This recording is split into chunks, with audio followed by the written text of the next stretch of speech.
Morning, guys. I'm going downtown today, so we're a little bit more dressed up. I've got to get this taken care of, a whole haircut. It is time for sure. I've got a meeting with a potential client, and then I actually have client meetings on the phone. And anyway, I'm going to be downtown most of the day, so I'm getting a little bit more dressed up. It's kind of nice to get to do that. Let me show you what I've got going on today. So you've got a Beckett & Robb flannel jacket, also with a Beckett & Robb wool pocket square.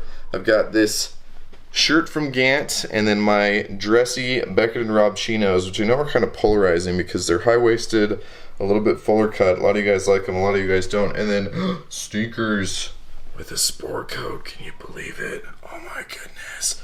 Oh my goodness. Yeah, I know, it's not that big of a deal. And then because I'm going downtown, I use this as my my bag. Now this thing is pretty sweet. This is from Opperman London, and I really just I like, shoot. Hold. Alright, I think we're good.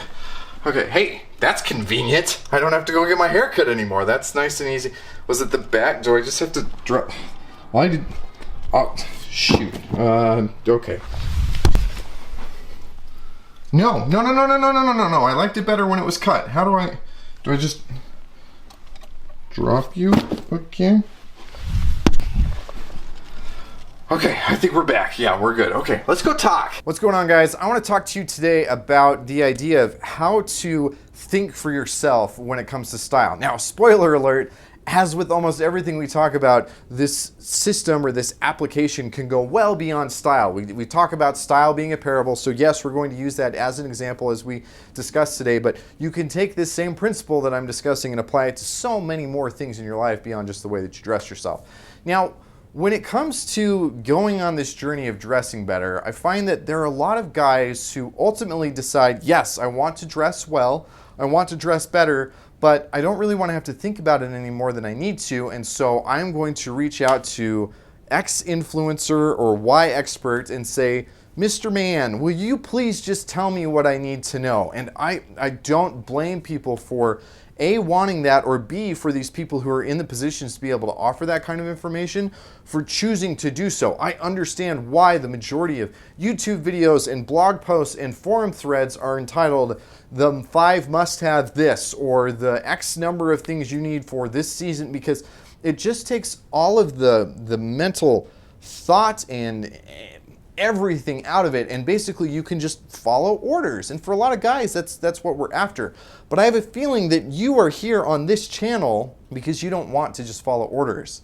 You want to know more, you want to be better executed, you want to actually live on your own terms and live intentionally, and part of that is dressing intentionally, as opposed to just, well, the trends and the experts say that I should be wearing green this fall, so I guess I'm going to wear green and not think any more beyond that. Now, the problem is that so many of us, as we go through this kind of realization of, I don't want to be a mindless sheep like everybody else, I don't want to just obey without thinking about things, we can throw the baby out with the bathwater and we totally go to this other direction where we reject everything and everything, said everything and anything, just because other people are using it or embracing it. It's this idea of a system or a process works, and most people plug in the same data, and so they get the same results. Therefore, the problem is with the process or the system. Therefore, I'm going to reject the whole system. But a lot of times what we refuse to think about is that maybe the system actually works perfectly, and if you want to get different results, you just have to plug in something a little bit differently.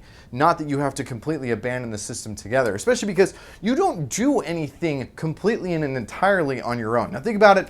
Okay, think about language for an example. Maybe you don't like the way that most people speak, all right? Maybe you don't like the way that most people talk because it sounds lazy, or maybe because it sounds too formal, or whatever it is, maybe you don't like it, and so you don't just abandon speaking a language. You don't just decide that, well, English isn't for me anymore. You decide that you're going to still operate within the bounds of English, and you're just going to improve upon it, and you're going to use it to your advantage, right? You don't just say, I'm done with the system. Same thing with like money or time or something else. If you don't know how to manage your time wisely, that doesn't mean what you do is you adopt a 25-hour-a-day clock. You can't totally just abandon that system of 24 hours a day and say, screw that, that doesn't work. I'm getting 25 hours out of my day, and I'm going to operate within those guidelines. You can't completely throw out the system. What you do is you change your input that goes into it. So I want you to think about that when it comes to the context of your style. If you don't like the way that you dress and you don't want to be a mindless sheep who's just following what everybody else does, that doesn't mean that you go to some random extreme of like, I'm going to tape my cell phone to my ear and then this is how I'm going to wear my cell phone now. Like, of course not, because it's so far out of there and it's abandoning so many of the principles within the system that it doesn't work for you anymore. So what I've been trying to do, what you guys already are getting, and I see it so well in the comments here, in the comments on the Facebook group that we've recently started. I love that you guys are getting this, and I just want to continue to dive even deeper so that we can better understand what this system is. But you guys get that there is a system that works when it comes to masculine aesthetics.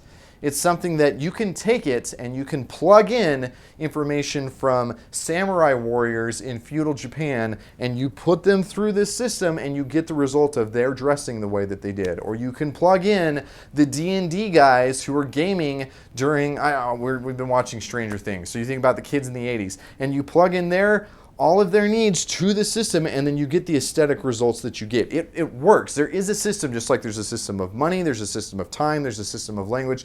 There are systems, and then depending on what you put in, that's what you get out. So the same thing happens with your style. That's why we talk about archetypes and body and different tribes and your own personal taste and all these other different variables.